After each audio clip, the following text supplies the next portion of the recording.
Bonsoir à toutes et à tous.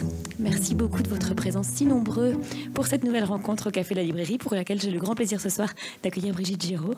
Alors bonsoir et merci beaucoup de votre venue jusqu'à Brest. Alors avant tout, quelques mots pour vous présenter. Vous êtes écrivaine et vous avez aussi exercé d'autres métiers qui tous gravitent autour du monde du livre et de l'écrit. Libraire, journaliste, critique littéraire, programmatrice d'un festival littéraire et directrice de la collection de littérature La Forêt aux éditions Stock. C'est en 1997 qu'est paru votre premier roman, La Chambre des parents. De nombreux autres livres ont suivi, des romans, des récits et des recueils de nouvelles. Parmi ceux-ci, on peut citer À présent, qui a reçu la mention du prix Vepler en 2001, L'amour est très surestimé, prix Goncourt de la Nouvelle, ou encore Une année étrangère qui a reçu le prix Jean Giono. Dans tous ces livres, on retrouve votre écriture fine, délicate, tout en retenue. On décèle aussi un questionnement récurrent sur la fragilité, sur le rapport au corps, sur l'adolescence, sur le poids du passé et sur la perte aussi. Alors le 22 juin 1999, à l'époque où vous vous apprêtiez à publier votre deuxième roman, un événement a coupé votre vie en deux. L'accident de moto mortel dont a été victime votre compagnon, Claude. Et dans votre livre À présent, paru 2 ans après le drame, vous écriviez la déflagration et la sidération engendrée par ce deuil brutal. Et 20 ans après, dans Vivre vite, paru en août dernier aux éditions Flammarion et qui a reçu le prix Goncourt en novembre dernier, vous revenez sur cet accident et vous menez l'enquête pour tenter de déceler tous les éléments qui y ont mené. C'est un roman de l'intime, mais un intime qui résonne avec l'universel, un livre qui interroge la notion de hasard, qui nous parle aussi d'une certaine époque, la fin du XXe siècle, et qui explore la société, la famille, le couple. C'est un récit dans lequel la musique a une place centrale, et c'est aussi le roman d'un amour, le portrait d'un homme aimé. C'est donc un texte qui vient de loin, écrit 20 ans après. Qu'est-ce qui a rendu possible son écriture ? Merci. Bonjour à vous tous, merci d'être là. Alors, ce qui a rendu possible, enfin surtout nécessaire en fait, l'écriture de ce livre 20 ans après, c'est que d'une part, il s'agit d'un accident de moto qui n'a pas de cause apparente, qui n'a jamais été élucidé. Donc quelque chose qui n'a pas de raison apparente fait que nos cerveaux, nos petits cerveaux humains n'en finissent pas d'essayer de comprendre. Donc ça, c'est une des raisons fondamentales. Il y a une autre raison qui est que les jours, les semaines et les mois qui ont précédé l'accident, je m'étais rendu compte que rien ne s'était passé comme prévu. C'est-à-dire qu'il y avait eu tout un tas de coïncidences bizarres, de hasards étonnants, enfin voilà, le réel m'avait paru totalement foutraque, tout en sachant que dans nos existences, nos quotidiens ne se déroulent quasiment jamais comme c'était prévu. Et quand il n'y a pas un drame ou un événement suffisamment marquant, on ne va pas enquêter pour savoir. Moi, par exemple, là, j'arrive, depuis 2 jours, je suis partie de Lyon où je vis. Hier, j'étais à Saint-Brieuc. Aujourd'hui, je suis là, tout va bien. Donc, je ne vais pas aller enquêter sur mes 48 heures passées parce qu'il n'y a rien à aller rechercher. Donc, j'avais besoin d'élucider tous ces mystères, tous ces hasards étonnants. Et puis je savais aussi, je savais qu'il faudrait mener l'enquête, qu'un jour j'aurais besoin de mener l'enquête, mais une enquête pas uniquement intime, une enquête vraiment très transversale et très collective, pour essayer de comprendre ce qu'on appelle le cours des choses, ou l'enchaînement des faits, ou les circonstances, le concours de circonstances. Il y a plein de mots pour désigner ce qu'on appelle aussi l'effet domino, ce qu'on appelle aussi l'aile du papillon. Et en fait, pour pas être trop longue dans cette première réponse, c'était une façon finalement d'interroger le destin. Le destin, il y a un autre mot qui veut dire destin, qui est le mektoub, qui est ce mot qui vient de l'arabe, qui veut dire c'était écrit. Donc c'est un roman qui essaye de voir, un roman autobiographique qui essaye de voir si c'était écrit, qu'est-ce qui était écrit. Il y a un autre mot qui est le mot hasard, qui est l'inverse du destin. Le hasard, c'est vraiment la contingence, la chose qui ne serait pas écrite. Ça vient d'un autre mot de l'arabe qui veut dire jeu de dés. C'est un jeu de dés dans les pays arabes. Et puis, il y a un troisième pôle entre ces deux-là qui est le déterminisme. Comment nous sommes déterminés par notre origine, enfin notre origine sociale, l'endroit où on vit, l'époque dans laquelle on vit, le système politique auquel on est soumis. Je pense par exemple au libéralisme qui est très présent dans le livre. Et voilà, toutes ces choses-là faisaient pas mal d'interrogations et j'avais besoin de mener une vaste enquête pour essayer de mettre de l'ordre dans ce qu'il... j'avais besoin de mettre de l'ordre pour peut-être borner un peu ce qui aurait pu ressembler à un genre de folie. Enfin, la folie, quand on en a conscience, c'est justement la définition du fait que ce n'est pas de la folie. Et j'avais besoin d'essayer de comprendre l'incompréhensible ou de mettre du sens là où il n'y en avait pas et de peut-être 20 ans après faire en sorte qu'une issue différente soit possible. Alors, dans les premières pages, vous racontez que le déclencheur de ce récit, c'est la vente de votre maison, celle dans laquelle vous vous apprêtiez à déménager avec Claude et votre fils au moment de l'accident. Et vous écrivez les mots suivants: « Je fais une dernière fois le tour de la question, comme on fait le tour du propriétaire, avant de fermer définitivement la porte. Parce que la maison est au cœur de ce qui a provoqué l'accident. » Alors, cette place de la centrale de la maison, qui, on le découvre au fur et à mesure de l'écriture, c'est à la fois un abri, c'est aussi une propriété, et ça pose question. À quel moment est-ce qu'elle s'est imposée et en quoi est-ce qu'il était important de l'explorer jusqu'à presque en faire un personnage du récit? En fait, ça fait à peu près 20 ans que je savais qu'un jour, il faudrait que j'écrive le livre. Puisque à présent, écrit 2 ans après l'accident, dont vous avez parlé, comme étant en effet un livre de la déflagration, de la sidération. C'était un livre qui rendait compte de cette chose terrifiante qui arrive dans votre existence. Mais c'était vraiment un livre qui parlait de l'accident et du fracas. Alors que là, 20 ans après, c'est vraiment un livre qui parle de la vie et de comment on vit et comment nos vies peuvent produire, sans qu'on l'ait évidemment prévu ni souhaité, ce genre de choses terribles que sont les accidents qui arrivent dans pas mal d'existences. Mais ce livre me faisait peur parce que je savais que ce serait une recherche de la vérité, ce serait mettre à jour différentes vérités pour essayer de comprendre cet enchaînement de faits dont j'ai parlé tout à l'heure. Et j'attendais de trouver la forme littéraire. J'attendais de savoir comment j'allais pouvoir attraper cette histoire-là, sous quel angle, et littérairement parlant, comment... Quel visage, quelle forme ça pourrait prendre. Donc ça m'a pris beaucoup de temps. Pendant ce temps, j'écrivais d'autres livres et je reportais celui-ci. J'écrivais encore un autre livre et je reportais encore celui-ci. Et puis, il y a eu un élément déclencheur dans mon existence. En effet, c'est cette maison dans laquelle j'ai vécu pendant une 20aine d'années et dans laquelle nous devions emménager. Et l'accident a eu lieu 3 jours avant l'emménagement dans cette maison. Et évidemment, l'emménagement dans cette maison, qui était une vieille maison à rénover, une vieille maison de ville à Lyon à rénover, c'était forcément lié à l'idée d'une vie beaucoup plus intense, un nouveau départ, tout ce qu'on attache dans les lieux dans lesquels on imagine qu'on va vivre. Et donc et je sais depuis le début que la maison est au cœur, en effet, de ce qui a provoqué l'accident par un effet, par une mécanique que le livre met en évidence. Et j'avais besoin de faire un retour, ou un tour du propriétaire, ou un retour sur image pour essayer de voir dans quelle mesure cette maison avait une forme de responsabilité et dans quelle mesure cette recherche frénétique de ce lieu, dont j'étais pleinement responsable, y était pour quelque chose ou pas, y compris ma recherche. Et ça me permet d'essayer de mettre en scène la façon dont, moi j'appelle ça un peu ma folie immobilière, mais je crois qu'on est très nombreux à partager cette folie douce, cette névrose plus ou moins inquiétante, qui est de savoir que On peut passer une vie entière dans la quête du lieu idéal, que par définition, dans un appartement ou dans une maison, il va presque toujours manquer le petit truc qu'on n'a pas. Il va manquer un bout de terrasse, il va manquer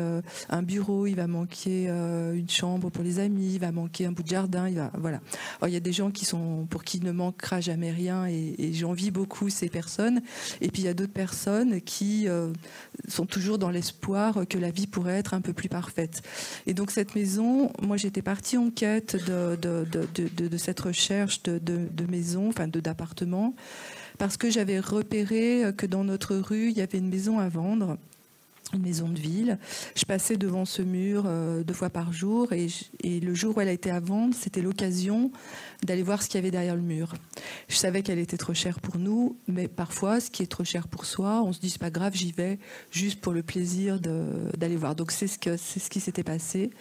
Je vais visiter cette maison, et en étant très meurtrie par ces regrets qui m'étranglaient, parce que je découvre un lieu absolument sublime, mais je sais que c'est impossible pour nous, donc j'étais assez un peu tristounette. Et puis je me rends compte qu'au bout de la haie, derrière une haie naturelle un peu dense comme ça, j'aperçois une autre maison, plus petite, plus perdue dans la végétation, les volets fermés.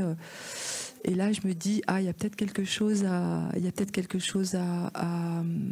voilà. Donc, je demande à la dame qui vendait la maison très chère, et elle me dit, non, cette maison-là n'est pas à vendre. Et à partir de ce moment-là, vous savez, comme quand quelque chose ou quand quelqu'un vous résiste, le désir peut monter d'un cran, et en fait, c'est ce qui s'est passé. Elle me dit qu'elle n'est pas à vendre, mais elle me dit aussi quelque chose qui est vraiment susceptible de faire monter mon intérêt de façon assez vertigineuse. Elle me dit, dans cette maison, Jean Moulin y a organisé des réunions, parce qu'on est sur la commune de Caluire, qui jouxte le 4e arrondissement de la ville de Lyon. Jean Moulin, Caluire, c'est la ville où Jean Moulin a été arrêté. Et puis elle me dit aussi quelque chose qu'elle n'aurait jamais dû me dire. Elle me dit, des parachutistes anglais ont été cachés dans la cave. Donc déjà, ça m'excite vraiment beaucoup. Et troisième chose, alors là c'était trop, elle me dit, il y a une cache d'armes dans le jardin. Des armes ont été cachées. C'est probablement sous un conifère, et elle fait un geste. Voilà. Et là, mon quotidien est hanté.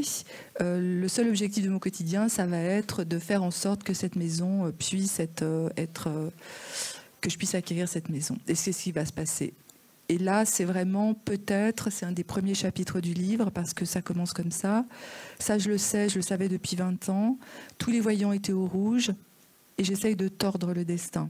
Et dans nos existences, il y a pas mal de moments qui sont comme ça. C'est-à-dire, on voit bien qu'il ne faut pas aller là. Ça peut être valable pour quand on escalade une montagne, ou quand on essaye de courir après un train qui manifestement ferait mieux de partir sans vous. Tout un tas de choses. Et là, je passe une année à essayer d'acquérir cette maison. Finalement, ça marche. Voilà, et par la suite, évidemment, je me suis dit qu'il aurait peut-être pas fallu. Et c'est le premier si du livre, parce que ce récit, il est structuré par une litanie de si, un ensemble d'hypothèses, de petites ou de grandes décisions, de minuscules événements qui, s'ils s'étaient déroulés autrement, auraient pu ne pas mener à l'accident. Alors chacun de ces si donne lieu à un chapitre, et on entre donc dans ce livre, vous l'avez dit, comme une enquête, où chaque détail compte, est traqué de manière obsessionnelle, et où le tout semble former un engrenage inéluctable. Alors justement, vous nous avez dit que la forme du livre, c'était pas évident, ça avait mis du temps à venir. Comment est-ce qu'il s'est construit finalement? À quel moment ça s'est imposé? Alors en fait, j'avais ce premier, donc ces 23 petits chapitres qui commencent tous par si je n'avais pas voulu quitter l'appartement, si je ne m'étais pas obsédée à visiter cette maison. Enfin, je ne sais plus maintenant si, bon voilà, il y en a 23, il y aurait pu en avoir 500.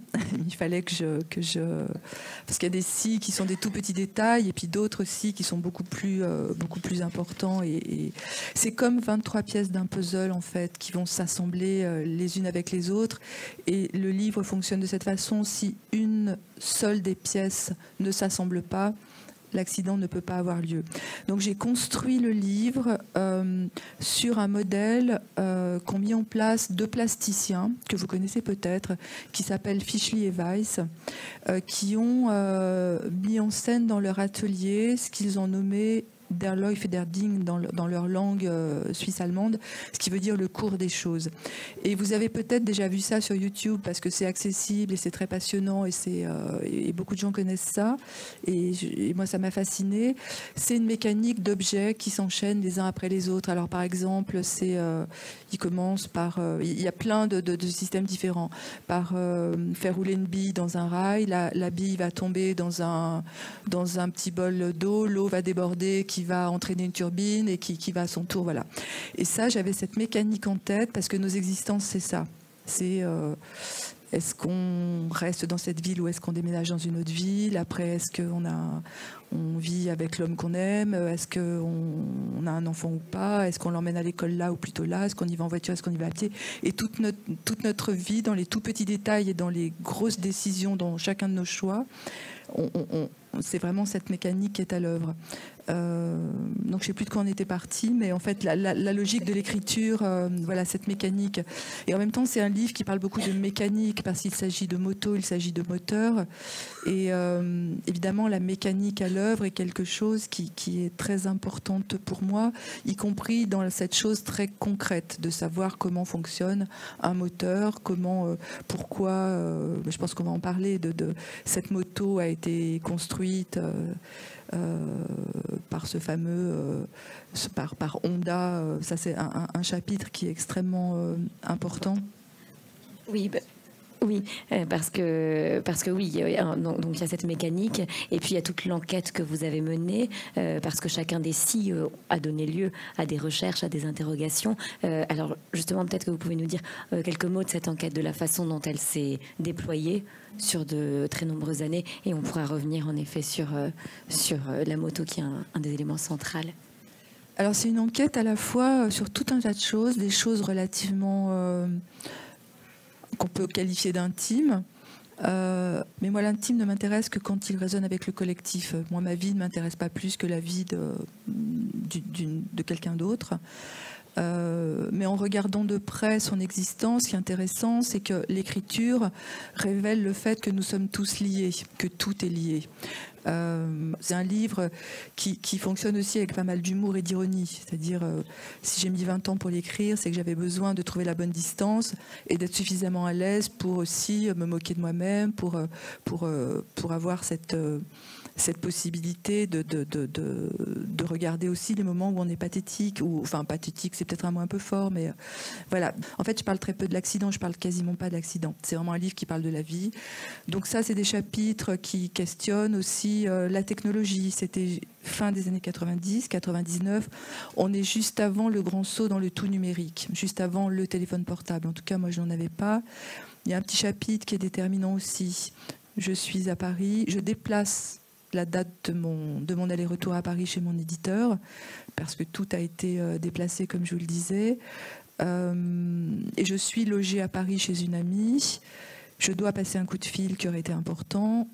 Et je raconte sur 3 pages pourquoi je ne passe pas ce coup de fil.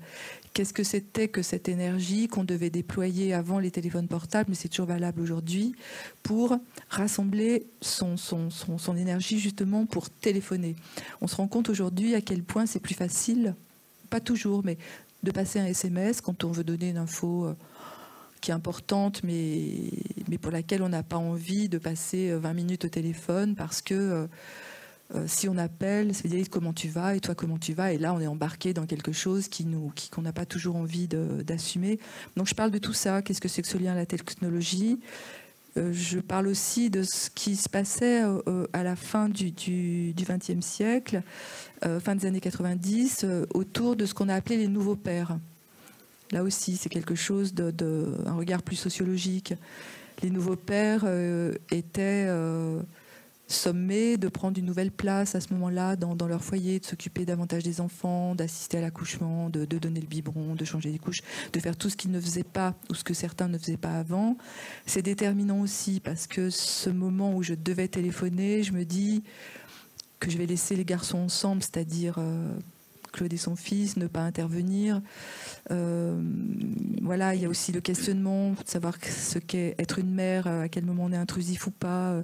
Voilà, donc ce livre parle vraiment de nos vies quotidiennes. Oui, vous montrez aussi toute la difficulté à laisser cette place. Justement. À laisser cette place, il fallait aussi que les mères acceptent de laisser la place. Et puis il y a des enquêtes beaucoup plus qui m'ont demandé beaucoup plus de...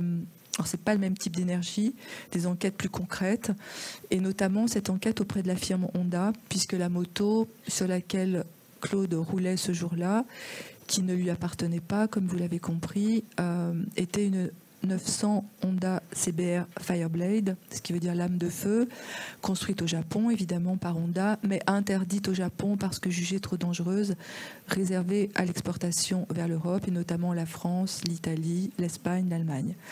Ce qui est en fait aussi une des raisons qui fait que je devais écrire ce livre. Parce qu'on ne peut pas se laisser broyé sans rien dire par ce qui peut s'appeler la mondialisation, le libéralisme ou la quête ou la recherche de profit. Donc là, je mène l'enquête de façon assez un peu tous azimuts parce que c'est compliqué d'avoir toutes les infos. Et là, je fais connaissance, pas pour de vrai, parce que je me suis retenue de ne pas aller le rencontrer, avec un ingénieur japonais qui s'appelle Tadao Baba, qui est un peu central dans le livre, et qui a été à l'origine de la création de ce fabuleux moteur.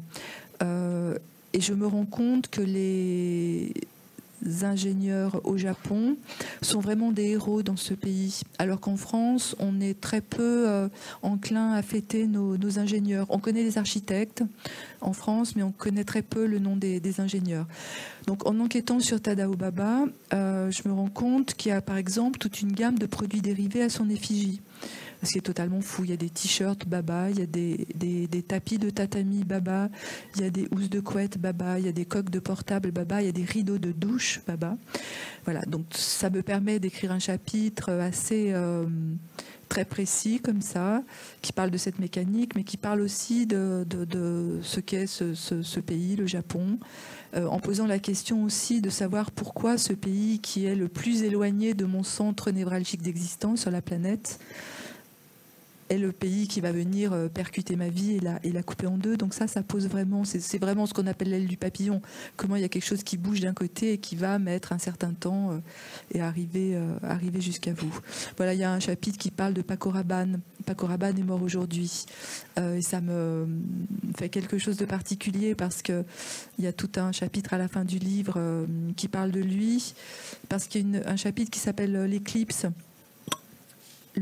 C'était le 11 août 1999. J'imagine que certains d'entre vous, peut-être tout le monde s'en souvient. Je crois qu'on sait tous où on était le 11 août 1999. Donc là, on est 2 mois après l'accident. Je mets en scène ce que je fais cette journée, c'était une journée vraiment extrêmement pénible puisque c'était juste après. Et là, je me dis que ce moment de l'éclipse, vous vous en souvenez, Paco Rabanne avait annoncé la fin du monde parce qu'il se fiait aux prédictions de Nostradamus. Et moi, je devais être parmi les très très rares à espérer qu'il aurait raison. Et je me disais, pour une fois, en effet, si la fin du monde arrive, nous serons enfin tous égaux. Il n'y aura pas que moi pour qui c'était la fin de mon monde, d'un monde. Et je me mets à enquêter sur Paco Rabanne et je me dis, mais qui était Paco Rabanne? Et le livre fonctionne comme ça, en fait. Chaque fois que je trouve un partenaire, Tadao Baba, la reine Astrid, ou Stephen King, ou Elie Kakou, enfin, il y a toute une galerie de portraits ou Émile Guimet, le naturaliste. Et là, je me rends compte que Paco Rabanne a une vie absolument fascinante, prodigieuse, et que lui-même perd son père quand il a 8 ans, le même âge que mon fils, dans des circonstances très différentes. Le père de Paco Rabanne a été fusillé par les franquistes, donc il a fui l'Espagne avec sa mère. Ils ont été réfugiés dans un camp du sud de la France, vers Rivesaltes. Et là, je commence à m'intéresser à la personne de Paco Rabanne et je découvre quelqu'un d'absolument fabuleux. Et voilà, donc c'est une autre façon de mener l'enquête. Donc c'est 23 chapitres qui mettent en scène tout un tas de personnages. Alors, vous l'avez dit, ce n'est pas un livre de deuil, c'est un livre qui raconte la vie, qui raconte une vie et une époque, et dans lequel la musique, véritable pulsation de vie, a une place centrale. Ça transparaît dès le titre, Vivre vite, qui fait écho à une chanson de Lou Reed. Alors, dans quelle mesure est-ce qu'elle agit comme un liant dans ce livre, la musique, comme un lien entre l'époque et les vies que vous retracez, entre l'intime et le collectif aussi? Alors la musique est très importante parce que il se trouve que mon compagnon était musicien, était critique musical. Il écrivait notamment pour Le Monde. Il dirigeait la discothèque municipale de la ville de Lyon. Et ça veut dire que c'était une vie dans laquelle la musique pop, rock, indé, pour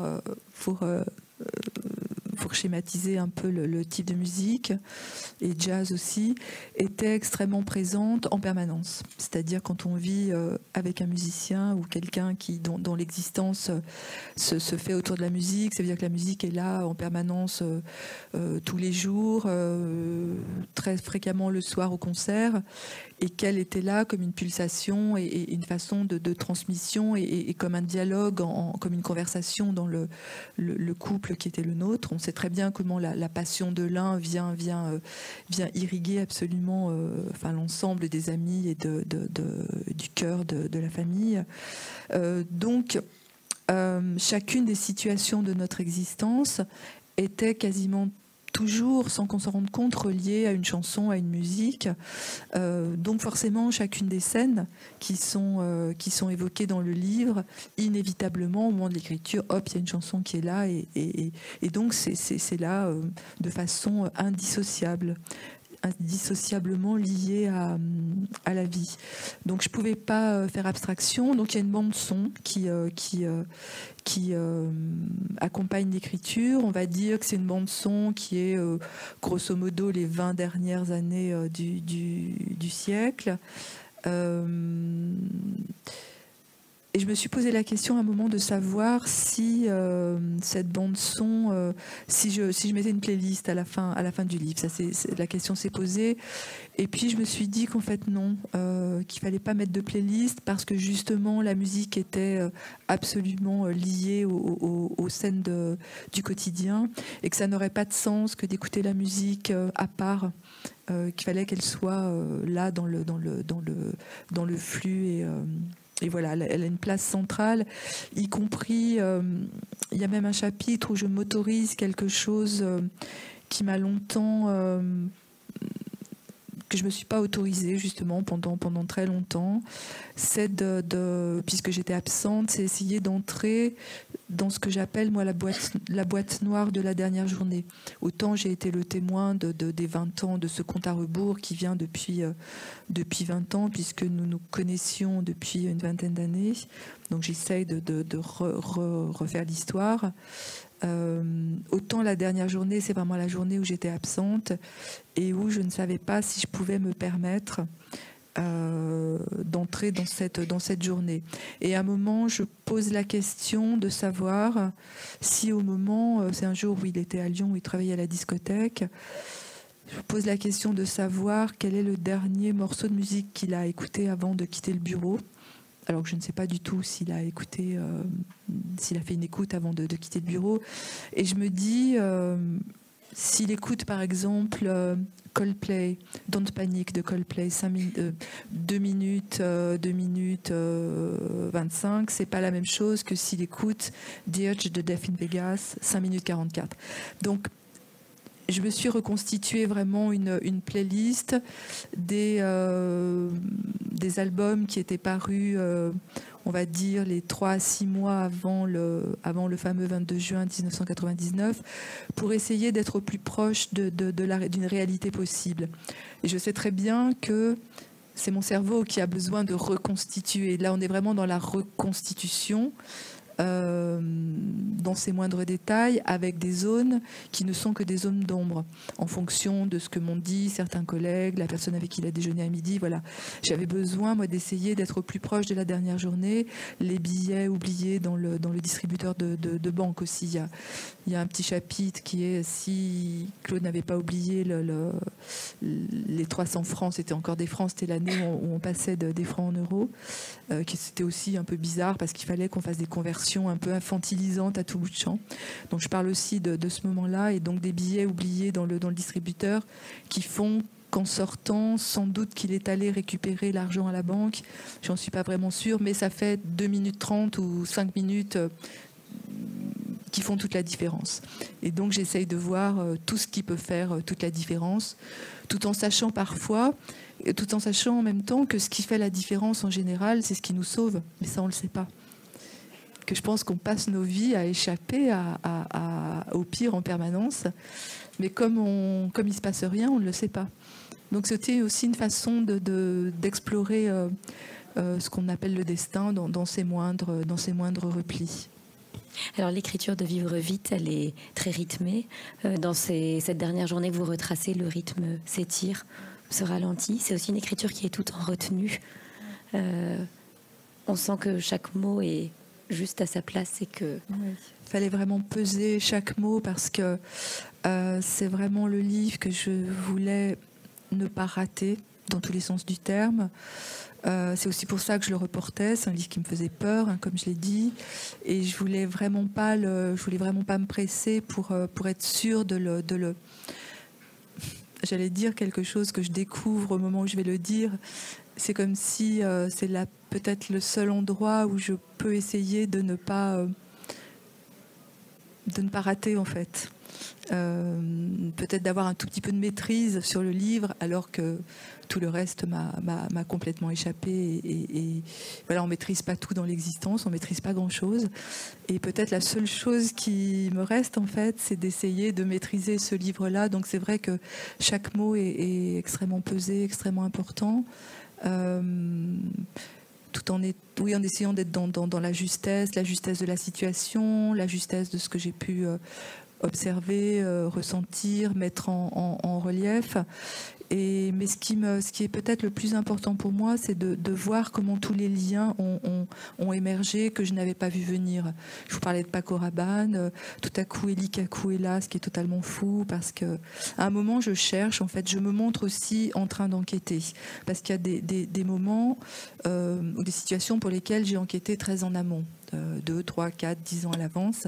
Et puis, au moment d'écrire le livre, ce qui m'a pris 3-4 ans, il y a des moments où il me manque des éléments. Et là, je me mets à enquêter en écrivant.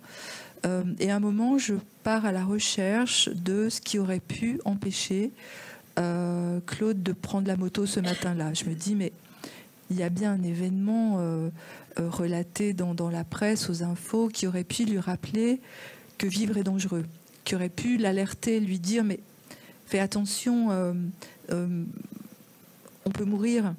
Donc je cherche compulsivement dans des coupures de presse, dans Le Monde, puisque j'avais pas mal de coupures, dans des coupures de l'Obs, dans le New Musical Express, tout un tas de journaux musicaux auxquels il était abonné, enfin bref. Et à un moment, en enquêtant sur l'année 99, je tombe sur Élie Kakou, qui est mort aussi en 1999, mais bon, lui, il est mort du sida, donc c'était très différent. Et là, je cherche et je me mets à regarder des vidéos d'Élie Kakou et de me dire, ah mais ouais, Madame Sarfati, c'était vachement drôle, on racontait ça dans sa famille qui venait d'Algérie, etc. Et je me mets à regarder ces vidéos et à un moment, je me dis, mais c'est beaucoup plus facile de regarder des vidéos que d'écrire, bien sûr. Et puis de fil en aiguille, je tombe sur l'accident dont a été victime Stephen King. Et je me dis, 2 jours avant, 48 heures avant Claude. Et je me dis, mais oui, mais c'est là, il est là le truc, il est là. Mais en fait, Stephen King, donc il y a un petit chapitre qui dit si Stephen King était mort dans l'accident où il a été grièvement blessé le 19 juin 1999, je regarde de près cet accident qui a lieu à 16h30 après sa journée d'écriture. Tous les jours après l'écriture, il va se promener sur une route du Maine où il vit aux États-Unis. Puis là, il est percuté par un van, il est grièvement blessé, emmené à l'hôpital, même on pensait qu'on ne pourrait pas le sauver. Et je termine le chapitre en disant qu'en fait j'en ai beaucoup voulu à Stephen King de n'avoir jamais rien fait pour moi. Voilà, évidemment que je lui en veux pas de ne pas être mort, mais des moments où le cerveau peut générer ce genre de choses, tout en sachant qu'on est dans une forme de jeu, d'ironie, mais parce qu'on est obligé d'aller traquer tous les coins pour essayer de débusquer ce qui aurait pu renverser le destin. Alors la dernière partie du livre, vous en avez dit quelques mots tout à l'heure, elle est intitulée L'éclipse. Elle parle de l'après. C'est une partie très succincte qui devait, je crois, être beaucoup plus longue et peut-être que vous nous en direz quelques mots. Et dans ces quelques pages qui dit la vie qui continue, qui se reconstruit différemment, douloureusement, vous écrivez notamment « Il y a eu les livres que j'ai écrits, ces mots comme des briques qu'il me fallait cimenter malgré tout. » Et cette image de mots comme des briques, ça donne le sentiment que les livres seraient alors des maisons, des abris. Est-ce qu'ils constituent un abri, justement, les livres que vous écrivez? Oui, c'est intéressant de ce que vous dites par rapport aux briques. Ouais, je ne sais pas trop comment en parler, mais c'est vrai que l'écriture, alors c'est absolument pas, il n'y a aucune thérapie, il n'y a absolument rien de cet ordre-là dans l'écriture, évidemment. La seule chose qui peut œuvrer, en fait, c'est l'idée qu'être capable d'écrire, c'est être capable de construire. Donc c'est déjà, quand vous êtes effondré, vous n'êtes capable de rien. Donc le fait même de pouvoir écrire, c'est assembler des mots les uns avec les autres comme des petits Legos. Hein. Et des Legos, à un moment, ça peut créer une forme et éventuellement comme une maison, en effet, comme différentes pièces d'une maison. La comparaison est intéressante.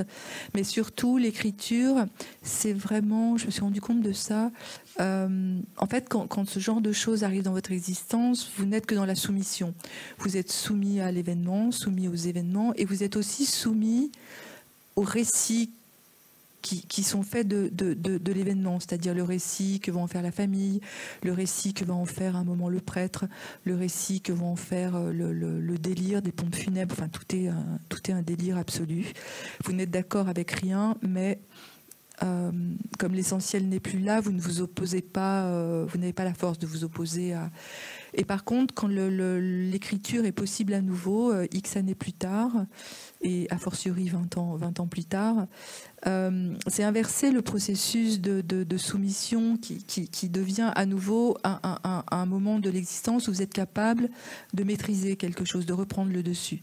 Et comme vous n'avez pas maîtrisé la situation, c'est ce que je disais tout à l'heure, la seule chose que vous êtes capable de maîtriser, et encore que, c'est les phrases que vous allez construire, les mots que vous allez mettre ensemble et la façon dont vous allez ordonnancer le récit. Donc ça, c'est quelque chose qui est fondamental.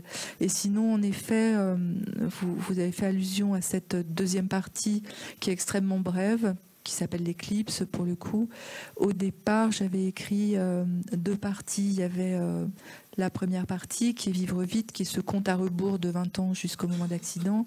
Puis j'avais écrit une deuxième partie qui allait du point de l'accident jusqu'à aujourd'hui. Donc encore 20 ans.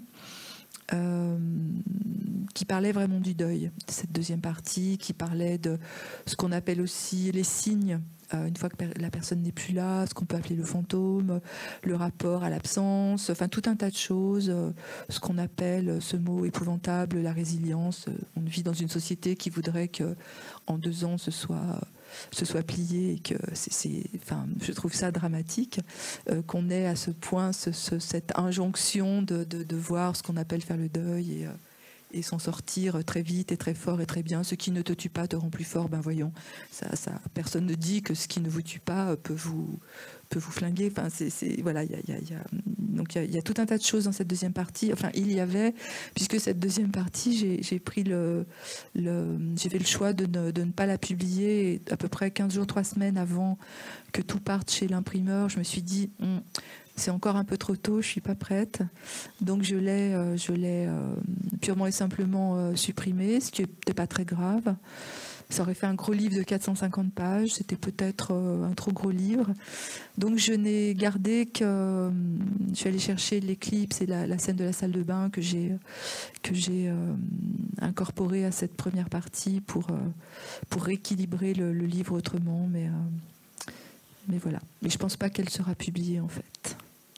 Elle reste, mais elle est écrite. Il fallait l'écrire, mais peut-être. C'est pas parce qu'on écrit quelque chose qu'il est nécessaire de le publier. C'est pas forcément le même geste. Mais justement, la publication, donc ce livre, il est paru en août. En novembre, il a reçu le Goncourt. Il a rencontré des milliers de lecteurs et des milliers de lecteurs qui connaissent aujourd'hui la vie de Claude, qui reste dans leur mémoire. Comment est-ce que vous vivez tout ça, tout ce partage avec les lecteurs, tout ce...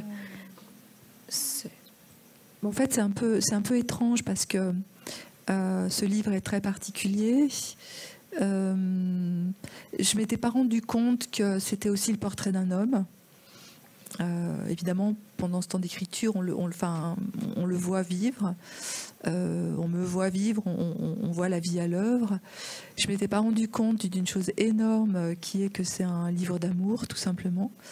Donc ça, ce sont les lecteurs qui en vous posant des questions, ou les journalistes qui vous renseignent finalement sur ce que vous avez écrit, parce que l'écriture c'est une chose, mais vous êtes tellement concentré dans comme je vous le disais, à essayer de chercher la justesse,